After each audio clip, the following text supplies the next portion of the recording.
ಕೇಳಿಸ್ಕ ಆಯ್ತಾ. ಅಣ್ಣಂಗೆ ಹೇಳು ಅಂತ ಅಣ್ಣ ಬಂದಾಗ ಹೇಳುವಂತ ಆಯ್ತಾ. ದೊಡ್ಡ ಕಾಡಿರುತ್ತೆ, ಕಾಡಲ್ಲಿ 2 ಸಿಂಹ ಇರ್ತಾವಮ್ಮ, ದೊಡ್ಡ 2 ಸಿಂಹ ಇರ್ತಾವ. ಅದ್ರಲ್ಲಿ ಒಂದು ರಾಜ ಒಂದು ರಾಣಿ ಆಯ್ತಾ. ಆ ಸಿಂಹಕ್ಕೆ ನಿಂತರನೆ ಸಣ್ಣ ಸಿಂಹ ಹುಟ್ಬಿಡುತ್ತದೆ, ಚಿಕ್ಕದು. ಅದ್ರ ಹೆಸರು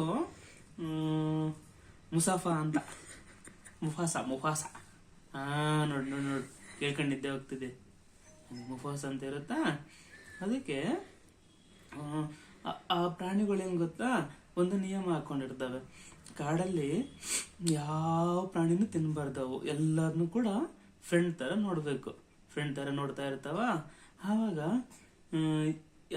ರಾಜಾರಾಣಿ ಬಿಟ್ಬಿಟ್ಟು ಆ ರಾಜನ್ ತಮ್ಮ ಇರ್ತಾನೆ ಇನ್ನೊಂದು ಸಿಂಹ.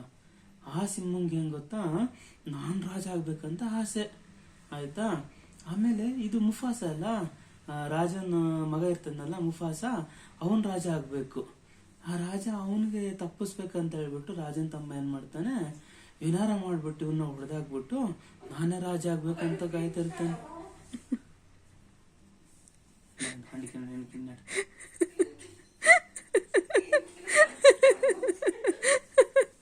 ನಾವೇನ್